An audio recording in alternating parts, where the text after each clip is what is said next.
Olá, bem-vindo a mais um dos nossos vídeos. Hoje o tema é anestesia. É aquele tema bastante controverso para você que tem medo de cirurgia e tem aquele mito da anestesia que parece que é a parte mais perigosa e mais temida das cirurgias em geral. Então vamos simplificar para você entender bem, de uma forma didática. Basicamente são 3 tipos de anestesia que a gente usa em cirurgias plásticas, em cirurgias estéticas. A primeira anestesia, a primeira opção de anestesia é a opção de anestesia local com sedação. O que significa isso? Você dorme, apaga, não vê nada, como se fosse uma endoscopia, existe uma sedação e a gente faz uma anestesia só na região que vai ser operada. Então, se for uma orelha, anestesia a orelha só e a pessoa fica dormindo. Se for a mama, anestesia só a mama e a pessoa fica dormindo. Qual que é o problema da anestesia com sedação e anestesia local? A quantidade de anestésico que a gente tem que usar para ser uma anestesia eficaz é muito grande. Então, se for uma região grande, uma área grande, não é uma anestesia muito indicada, porque a gente chega próximo a uma dose um pouco mais tóxica. E também o paciente ele fica dormindo, mas ele tem dor, ele não lembra da dor, mas ele se mexe durante o procedimento, então não é uma cirurgia muito cômoda para o cirurgião. O paciente vai dormir, vai ficar totalmente desacordado, não vai lembrar de nada, como se fosse uma anestesia geral, tá?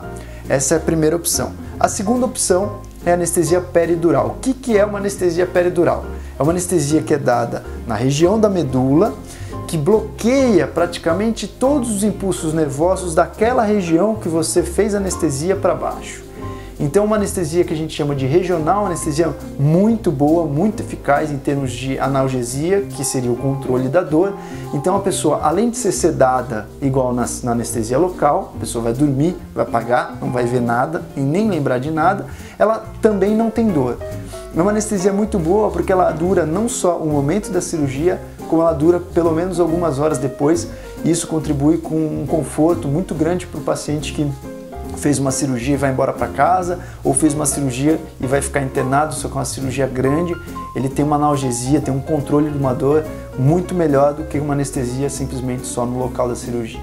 E por último, a anestesia geral, que é aquela anestesia que todo mundo teme. Eu quero operar, mas não quero que seja com geral.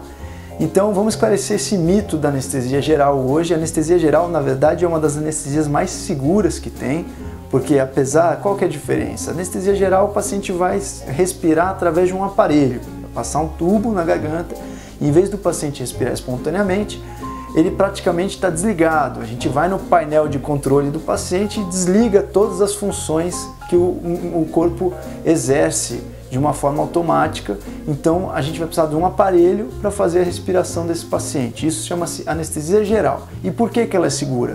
Porque o equipamento controla todos os gases que entram e saem do paciente, controla exatamente o que está acontecendo com a respiração daquele paciente, coisa que na sedação muitas vezes a gente não percebe, mas o paciente começa a respirar mal. Aqueles pacientes que são um pouco mais sobrepesos e têm uma respiração ruim, às vezes eles estão respirando muito pior numa anestesia local com sedação do que uma anestesia geral, que a gente tem o controle de tudo que manda lá para dentro de ar e tudo que sai de ar daquele paciente. Então é uma anestesia muito segura, é uma anestesia que a gente tem o controle total sobre o paciente. Quais são as cirurgias que eu gosto muito da anestesia geral? Rinoplastia, que é a cirurgia do nariz. Por quê? Porque você está praticamente acessando o rosto do paciente. Não tem como esse paciente ficar simplesmente com uma sedação, porque você ainda pode acontecer de ter um sangramento, de ter alguma secreção, o paciente aspirar essa secreção, que é muito perigoso. E quando você está com anestesia geral, você praticamente exclui essas possibilidades de complicações com a via aérea, com toda a parte respiratória do paciente. Então cada cirurgia tem uma anestesia mais adequada. Então a prótese de mama pode ser feita tanto com uma anestesia local e sedação, quanto com uma anestesia de um bloqueio peridural, também com uma geral. Eu já acho uma anestesia geral um pouco demais para prótese de mama, acho desnecessário, porque o paciente às vezes demora um pouco mais a acordar. E a cirurgia de abdômen, cirurgia de mama, todas as cirurgias geralmente que são do tronco, eu gosto muito de fazer com bloqueio peridural e com a sedação. Por quê? Porque é aquele lance que eu falei da analgesia pós-operatória. Então tem um controle da dor que dura mais tempo, mesmo depois que a cirurgia acabou, aquele paciente vai com certeza embora com um certo conforto. Só que isso demanda um anestesista muito experiente. Então não é qualquer anestesista que tem experiência com bloqueio peridural. Então alguns anestesistas têm até um preconceito contra o bloqueio peridural por questão de experiência. Quando você pega uma pessoa muito experiente no bloqueio peridural, que é o caso dos nossos anestesistas, a gente tem uma equipe no Rio, uma equipe em São Paulo, os dois são mestres da anestesia do bloqueio peridural, então eu realmente sinto muito seguro em fazer a cirurgia com esses dois profissionais que são excelentes, são praticamente o meu braço direito aí da equipe. Se eles não existissem ou se eles por acaso saíssem de férias, não é uma cirurgia, não é uma anestesia que eu tenho conforto em fazer com qualquer outro anestesista. Então realmente você precisa confiar na pessoa que está fazendo essa anestesia praticamente no piloto do avião ali.